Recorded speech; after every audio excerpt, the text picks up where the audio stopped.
There we go. Hi. Thank you for coming. You'll have to forgive me a little bit this morning. I may be a bit scatterbrained. We had some fun and excitement in the tech room this morning. Yes. Oh, you could hear us fussing?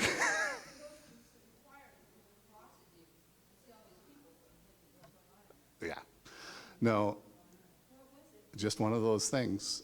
We haven't pinned it down exactly, but there is a cable downstairs that kind of links up half of that room, and that cable is not working. And so we don't know if it's the cable or the thing the cable plugs into, but we have now rewired it to go to the other half of the room, so everything goes to one side, and we should be good for YouTube now, or for the Zoom for the second service. But anyway, the time that I normally spend kind of taking a deep breath and getting prepared was spent troubleshooting. So if I'm a little scatterbrained.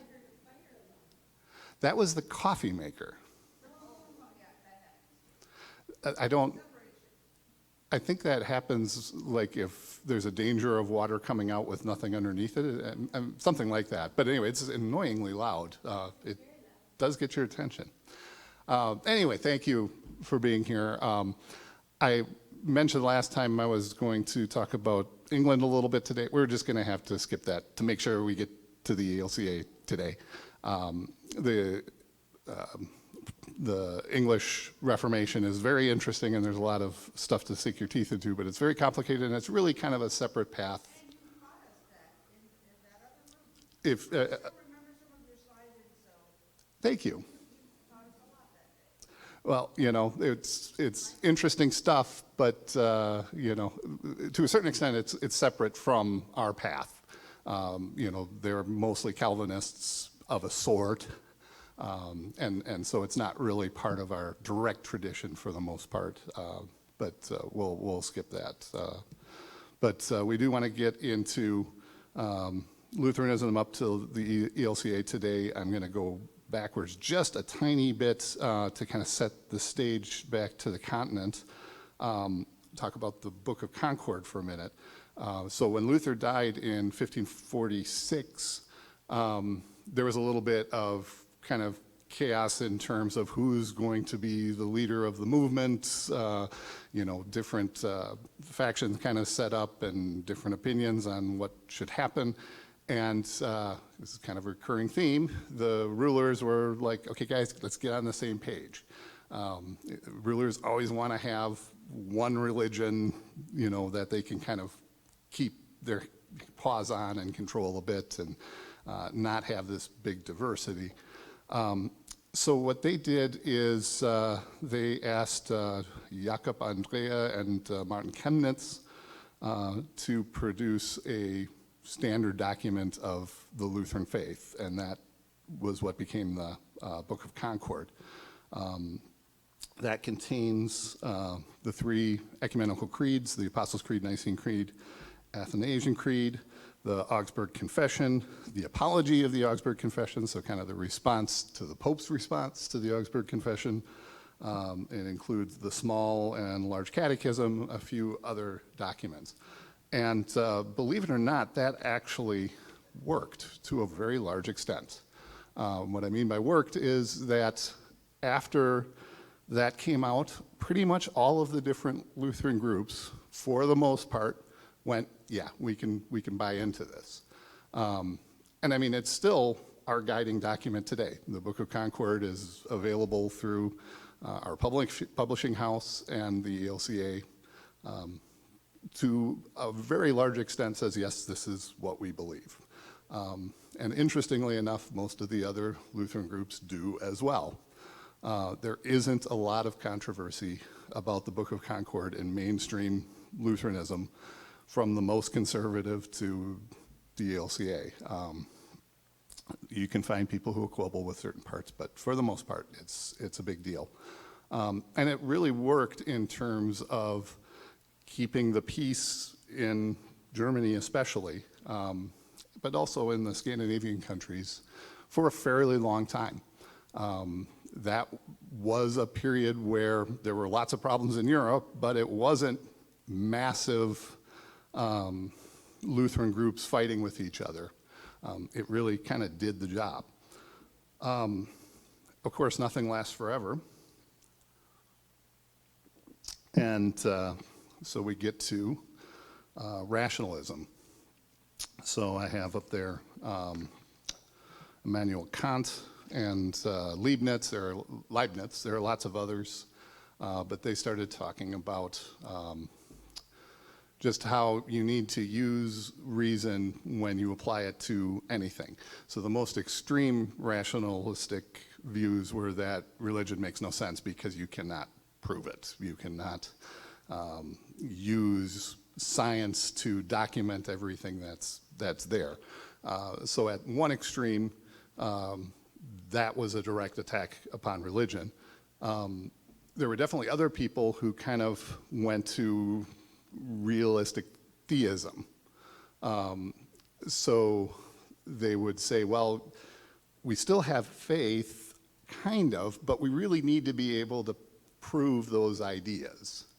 And so there were a lot of different pressures on kind of old school Protestantism. And it really had an impact, this line of thinking. This was a time where the Protestant church was declining, and it was declining pretty rapidly. There just weren't as many people going to church, and people were turning away. And so Protestantism really needed a hero, somebody to step up and change the day. Now, this is somewhat tongue-in-cheek, but anybody have any idea who I'm thinking of? Somebody who could get, especially the Germans, rowing in the same direction again. Napoleon. Now you're probably thinking, how on earth could Napoleon have helped? So Napoleon's rule was very much in this line of thinking, converting everything to the metric system, for example. It's a good example of, taking things and really making it as easy as possible to process. Having his government had direct control over a lot of things that used to be out and about, and science became the preeminent thing. Religion became much less. So for a lot of, we call them Germans, but they weren't Germans at the time, Prussians or what have you, Napoleon became very much the enemy because he was running roughshod over Europe. And so there was a backlash against everything Napoleonic and everything that he stood for. There may be a little bit of coincidence, I'm overblowing it tongue-in-cheek a bit, but it is true that, at the end of Napoleon's era and thereafter, there was a real revitalization of kind of that old-time Protestant spirit. So they actually have a word for it. They called it an awakening. So there was a real movement in Europe to kind of, let's go back to what Luther said. Let's go back to the Book of Concord. Let's go back to this. And it really galvanized the church again and made it much more solid. They actually had revival meetings. I'm not quite sure what a European revivalist meeting looked like, but we use that same term to describe some of the real Bible-thumping stuff that happened in the United States. So that kind of awakening started in Germany, but also spread throughout the Nordic countries. It was a big deal, and that really, that revitalization, to a certain extent, may have saved Protestantism. It was really on a decline, and then it suddenly wasn't. Then we get to Frederick William III of Prussia, and stop me if you hear this before, but he wanted to have control over the religion in his empire.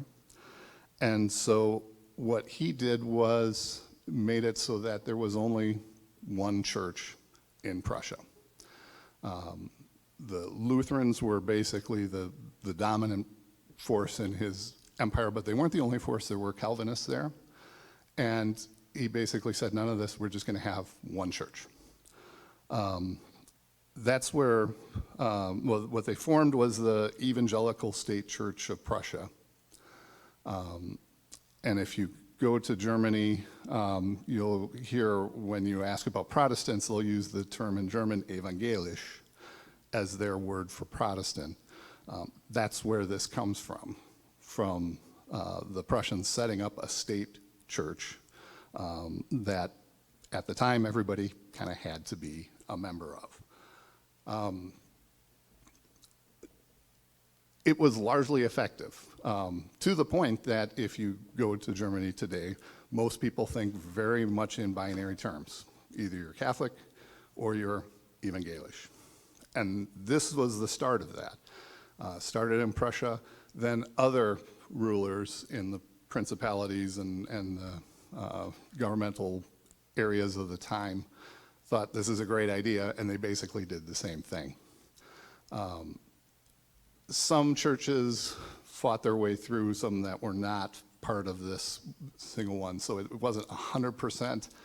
Some of the restrictions were relaxed over time, but really for the most part, there was one Protestant church. Of course, not everybody agreed with that, and definitely some people emigrated because of that. They couldn't abide with this one church, and that was an impetus for them to seek religious freedom. Where did they seek religious freedom? United States. Again, some people went to other places. There's lots of other stories there, but this was an impetus for some people for immigration. And if you read, histories of immigration and whatnot, there are some people who put an enormous amount of weight on that. We'll talk about the Missouri Synod in a little bit. They view that as kind of a foundational part of their story, that people who founded the Missouri Synod left Germany to flee this homogenization. Yes? You want the mic?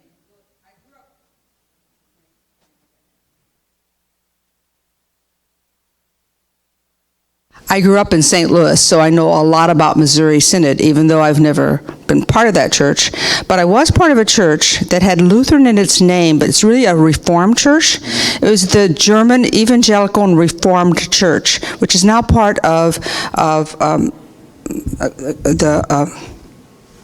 what is it? It's Missouri Synod? No, it's not. It's no, it's the church down. I don't want people to hear me when I'm struggling. When I know it, I will speak. United Church of Christ. Right. It became UCC when there were some other churches that blended together. In about 1963, 64, something like that, there was a change where it became UCC. But when I was young and growing up and being confirmed and baptized, it was the Evangelical German Reformed. But it's basically a Reformed church rather than a Lutheran church, but it had Lutheran in its name, which was very confusing in a town like St. Louis with the Missouri Lutheran, and then the other Lutherans. Sorry, I didn't mean to cut you off. I've run out of battery here. I'm going to ask Chase to go grab a couple batteries if you can. That'd be great. Just 2 AA's.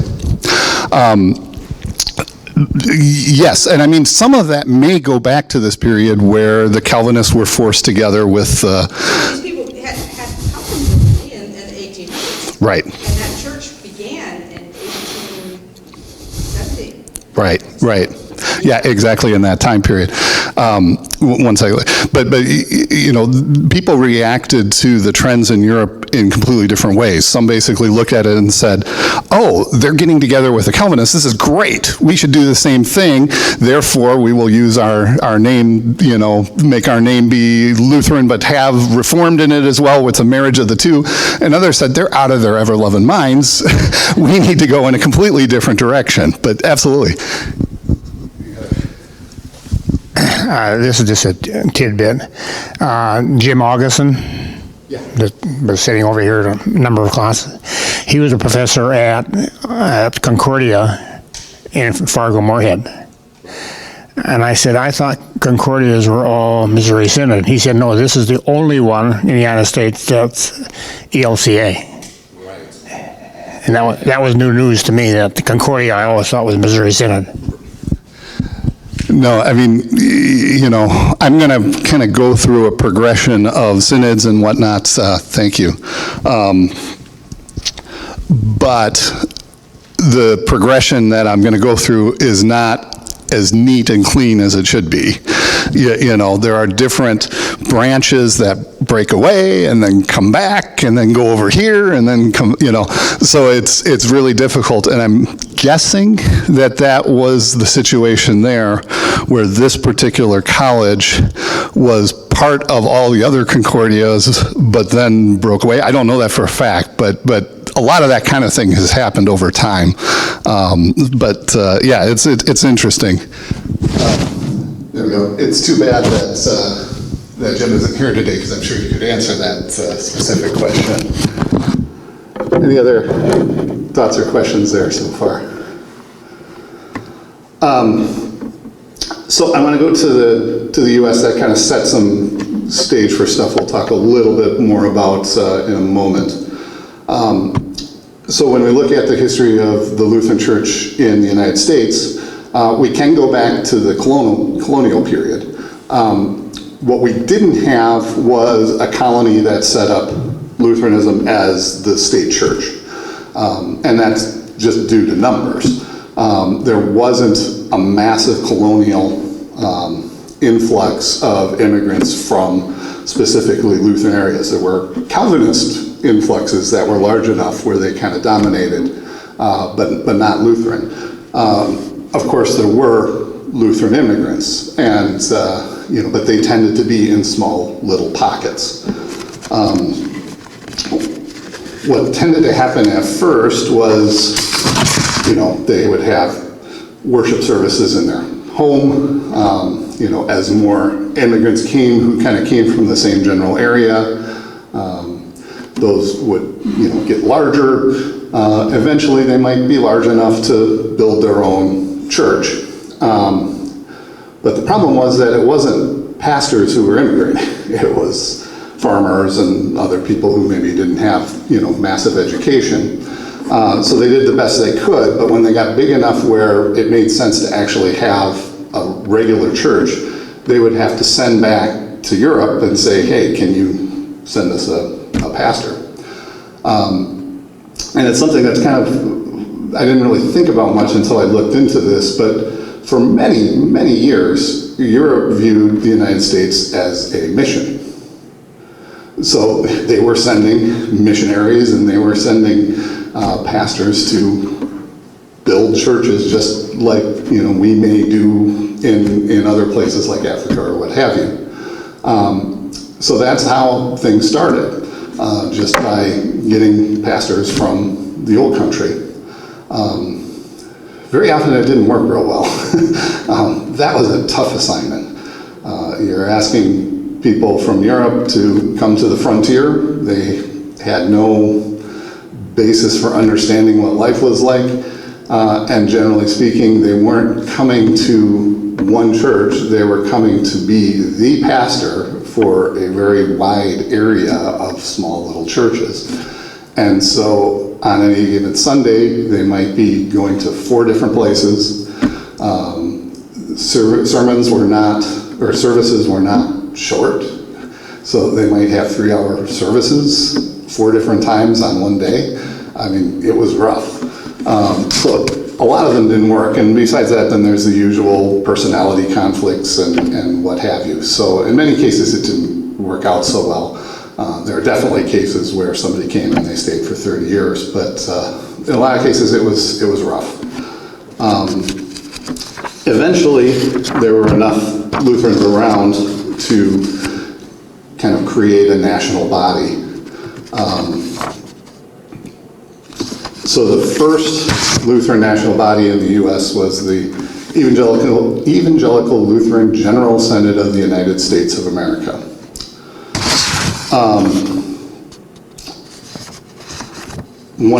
So this was started in 1820. The ELCA is a direct descendant, so we can trace our line from this body. If you've ever seen the movie Gettysburg, or if you know something about the Gettysburg Battle, the first day, the Lutheran Theological Seminary plays a very outsized role. One of the first orders of business that the Synod had was creating its own theological seminary. Again, because they were importing everybody, and that wasn't always working so well, so there was a real desire to start training their own folks in-house. And so Gettysburg was not the first, but it was a very early one, the first seminary in the U.S. 1826 was when that started. There's a Civil War era picture of it. If you see the movie, Confederate infantry kind of stumble into Union cavalry, and the cavalry general for the Union went up to that cupola and kind of observed the battle and was able to see when people were coming in and how that was all working out.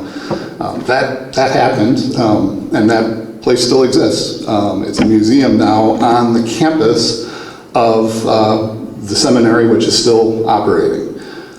The seminary merged with the Philadelphia, what's the name of it? The Lutheran Theological Seminary at Philadelphia merged with the one in Gettysburg. The intention was to build a completely new campus, but that hasn't happened.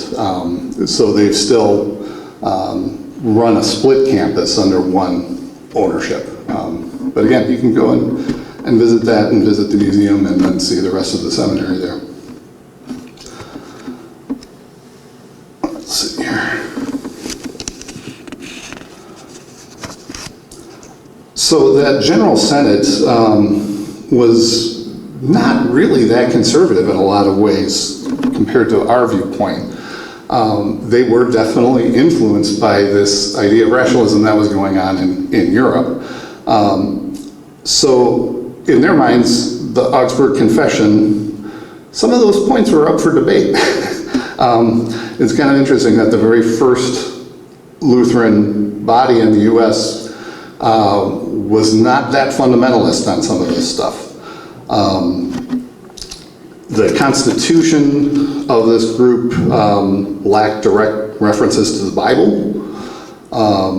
Distinctions were made on parts of the Augsburg Confession.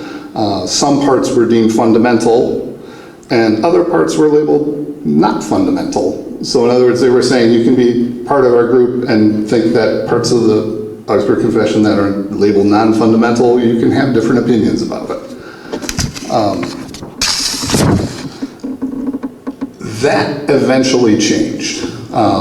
This Synod eventually kind of amended to say, no, we really do mean it. But it took a long time. It took until 1913, so from 1864 to 1913, where everybody who was part of the Synod was completely on board with, yes, the Augsburg Confession. We accept it the way it is. So there was a real change in how they viewed things.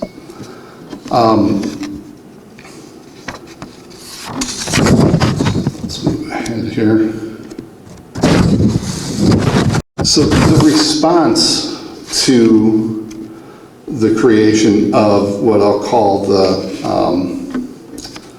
General Synod was the General Counsel of the Evangelical Lutheran Church in North America. So this is a different group, and it was made up largely of people, of churches who did not feel that the General Synod was being faithful to Lutheran ideals. So this was kind of the more conservative group. This didn't spring up until, let's see, what's the date, 1867, so a good 40-some years after the General Synod. So the General Synod was the first and the more liberal. The General Council was much after, but much more conservative.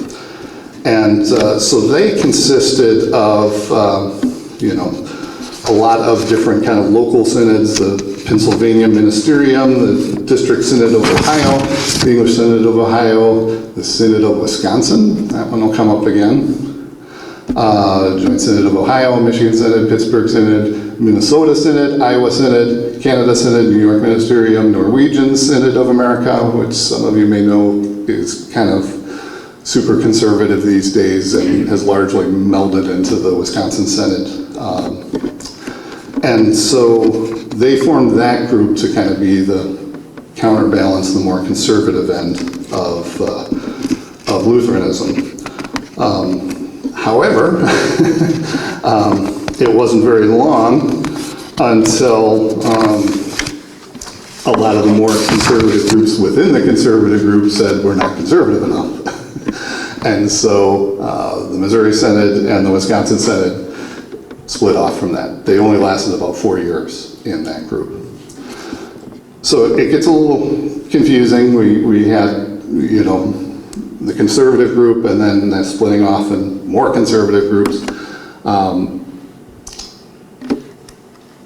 Let's talk a minute about immigration. So we're kind of getting into the 19th century immigration wave. We talked a little bit about that before. Like I say, if you look at the Missouri Synod, they really put things in religious context, that people were fleeing because of religious persecution, period. But there were a lot of reasons why people immigrated. You had the Napoleonic Wars, which displaced a lot of people. Once the Napoleonic Wars ended, it wasn't like wars just stopped. There were lots of skirmishes and wars going on all over the place. Conscription was definitely a big deal. You look at our American Revolution, a lot of the folks who fought in that were, this term is debated, but mercenaries, people who were from Prussia or Hesse, were brought in to fight for England, and in some cases even for the colonists. They were not paid as individuals, but their prince or their king was paid, and they just supplied troops. So if you are a farmer in the middle of what's now Germany, you were very likely to be called up to be cannon fodder in some foreign land. So there was a big incentive for people who were in danger of being conscripted to leave, and many did. There were economic hardships, lack of opportunity with the perception that the U.S. had lots of opportunity. Farmland was available, whereas in Germany, if you didn't own it already, you weren't getting it. Ideas of adventure, so lots of reasons to come to the U.S., to the U.S. Now, the folks who came, they weren't always super strictly religious, but the people who set up the churches tended to be the ones who were the most conservative. And the places where they came in the 19th century tended to be the Midwest. So that helps us understand a little bit why there are so many relatively conservative churches in that part of the country. You look at the East Coast, and it's not nearly as conservative, generally speaking, as it is in the Midwest. And again, you just kind of look at, well, who was the most motivated to set up a church? It was the people who were the most religiously motivated to begin with, and they were generally the ones who were on the conservative edge of the scale. So we had, German immigration starting really heavily in the 1820s. The Norwegians started a little bit later, 15 years or so later than that. The Swedes were later still. They didn't come until the 1860s or so. But very, very tribal. They tended to settle in places with other people, both from the same part of the world, both from, not only Prussia, but also from various regions in Prussia. So they set up their churches. Their churches would often be in their native language. And there was a lot of, when it comes to religious matters, not mixing. I'm from Wisconsin. I spent a lot of time in Watertown, Wisconsin. This always kind of cracks me up. The church on the right there, let's see if I can get this turned on here. So this church here is St. Mark's. That church there is St. John's. They are both currently Wisconsin Synod churches. If you look at an overhead, so St. Mark's, St. John's, the St. John's School, the St. Mark's School. And you just have lots of cases of this. In some ways, this is a bad example because they're Wisconsin Synod. They're both, really, really conservative. But, there are just these little differences in the exact region they came from, or, personality conflicts or whatever, that meant, they felt compelled to create their own church, even in this small town. This town right now is like 20,000, and back then it was under 10,000. And they still thought it was a good idea to build these churches. The one thing I will say is the St. Mark's is not in its original location, so at least it was a little bit further away when it was founded. I was Wisconsin Synod. I grew up Wisconsin Synod in Madison, Wisconsin, and I would play these teams in basketball, and it was always funny to play one Friday nights at the gym in St. Mark's, and then the next Friday night, the gym next door, a completely different team. Maybe isn't worth the interruption. Oh, that's all right. My husband is it on? Okay. My husband's hometown only had about 600 people. Later, I think 1,000. They had 3 Lutheran churches and 1 real small Methodist. I'm guessing at least one of them was Norwegian and one of them was German. One was Missouri Synod. Missouri Synod, yeah. One of them was Swedish. Swedish, yeah. Where they had the service in English, and the other one was German. Right, yes. So you had the English speaking, you had the German speaking, and and then you had the super conservative one. Very, very common. Go ahead, Larry. This is another tidbit, but we did Lutheran World Relief up at Peace Lutheran in North Portland. But there's also about 3 or 4 other churches around there. And, I don't know their nationality, but maybe they're the Norwegian one or the Swedish one. They will not merge together. Yeah. They're going to die. That's what they want to do. They won't join somebody else. It's just crazy. No, I feel that way. Now, these are very large churches. St. Mark's, last I saw, was over 3,000 members. So there's also a little bit of an element of maybe they needed overflow. They didn't physically have enough room. But there are definitely churches that should be merging that will not merge. And that's much more common in the Midwest. Yeah? Is that in Wisconsin? Yes, this is Watertown, Wisconsin. Yeah. And there are other Lutheran churches in that town, too. It's just the thing that amuses me the most are the ones that are literally on the same plot of land, but they keep a completely separate church. We could get into the history of those churches. I mean, there's reasons for it, but still, it's crazy and not completely unprecedented. This kind of thing has happened in other places, too. So I want to kind of buzz through the kind of path here a little bit. So what kind of happened was you had the General Synod and the General Council. The General Synod was getting more conservative. They were kind of saying, okay, we kind of messed up here. We're going the Lutheran confession. That's A-okay. We're good with that now. Took them a little while, but they got there.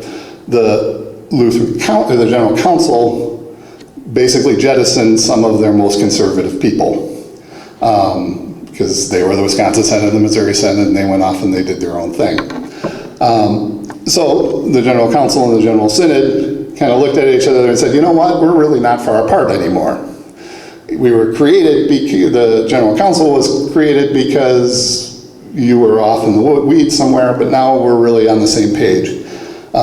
So they eventually did get themselves connected. So I'm going to kind of skip over, well, let's talk about the Missouri Synod for a little bit. So when the Missouri Synod split off, they became the German Evangelical Lutheran Synod of Missouri, Ohio, and other states. That eventually became the Missouri Synod. They kind of split off based on something called the 4 points of Lutheranism. So basically, when they were together with this General Council, questions were asked by the more conservative elements, like, is it acceptable to teach millennialism? Have you ever heard of that? That's this idea of that Christ will establish a 1,000-year reign of the saints before the last judgment. So they get that from Revelation. They, not the Missouri Synod, but that was a question that was on people's minds, was if you have a church body that teaches that, should they be removed or not, or is that okay? Should Lutheran congregations permit open communion? We have open communion. People can roll up and take communion. If you go to the Wisconsin Synod, you enter the door and there is a big sign that says if you wish to take communion, you must be a member and you must sign this book. And if you are not a member, you need to talk to a pastor. And they try really, really hard to make sure that the only people taking communion are Wisconsin Synod people. So that's another issue. Pulpit exchange was another question they had. You know, if you're not a member of our exact body, is it okay to be preaching?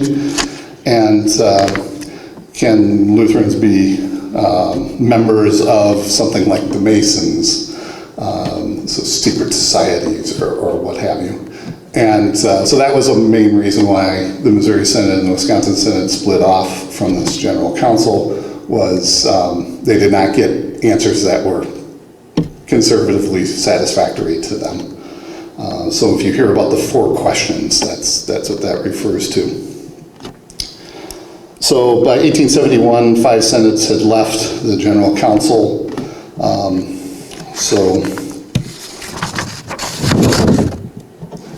And then we have the Wisconsin Synod. They were founded in 1850 in Milwaukee. They're currently the 3rd largest Lutheran denomination. They have a real emphasis on education. I went to Wisconsin Synod grade school and high school. They are the 4th largest private school system in the U.S. They only have 300 and some baptized members, but they're the 4th largest private school system. They have what?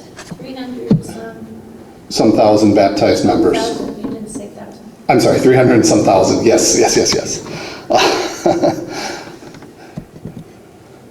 So they're known today as the Wisconsin Evangelical Lutheran Synod Wells. So then we get to the United Lutheran Church. So that was when the General Synod and the United Synod of the South formed the United Lutheran Church in America. That was in 1918. The United Synod of the South was basically a branch that split off from the General Synod when the Civil War happened. So they were basically like, we're in a different country, and oh, by the way, we're not that upset about slavery, so we're going to do our own thing.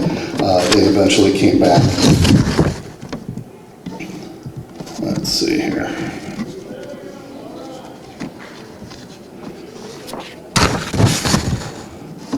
So then we get to the United Lutheran Church in America.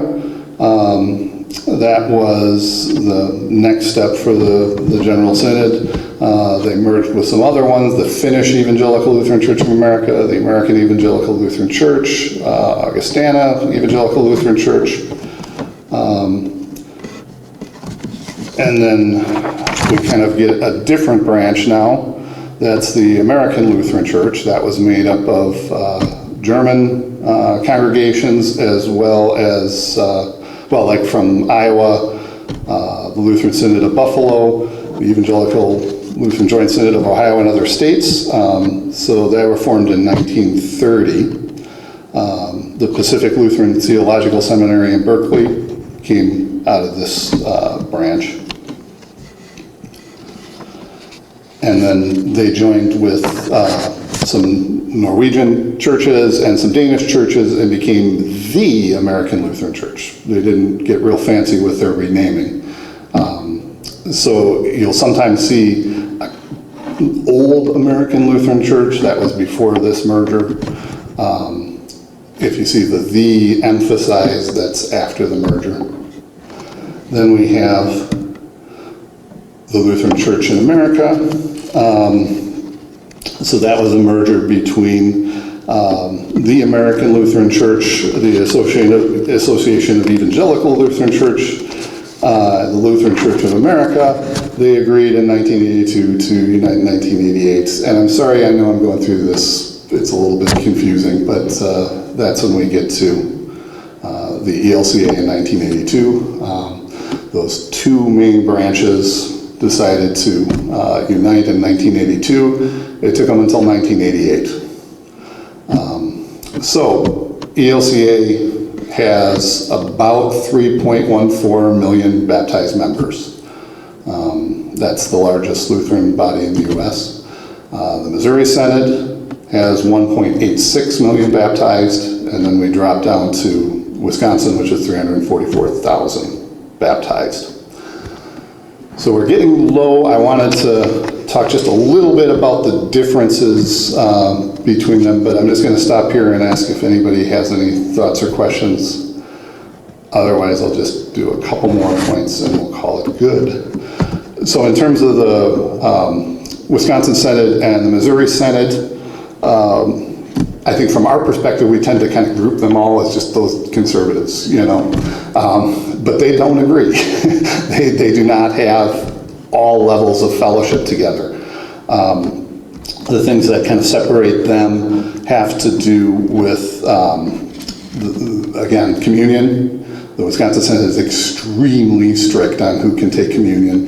The Missouri Synod is much stricter than we are, but they're a little more open to ideas of different folks coming in, especially if they are close to the Missouri Synod. The Wisconsin Synod believes that there is just one accepted, established ministry, and that it is only for men. The Missouri Synod is much more open to considering different types of ministry, some of which that women might be able to do. One thing that always really irritated me about the Wisconsin Synod is that they consider their male teachers to be essentially pastors. So male teachers in the Wisconsin Synod do not pay taxes. Women teachers cannot be considered ministers, so therefore they pay taxes. They make that distinction and they've somehow managed to get away with it. The Missouri says that women may not, well, I'm going to skip that. We'll keep going. So when we get to Missouri versus ELCA, Missouri says that the Bible is without error in all that it says. The ELCA will not say that. There are definitely points of history in the Bible. Slide doesn't match your document. LCMS is Missouri. Oh, you're right. Thank you. So now we're on. Thank you. And so the ELCA will not say that, especially when it comes to like historical points and things like that. If you look at, was there a census of Caesar Augustus and whatnot, it's very difficult to reconcile that with the historical record. Points like that, the ELCA leaves open, and the Missouri Synod refuses to do that. Missouri Synod does not ordain women. They say that homosexual behavior is contrary to God's will. Yeah, I'll leave it there. And then when it comes to ELCA versus Wisconsin Synod,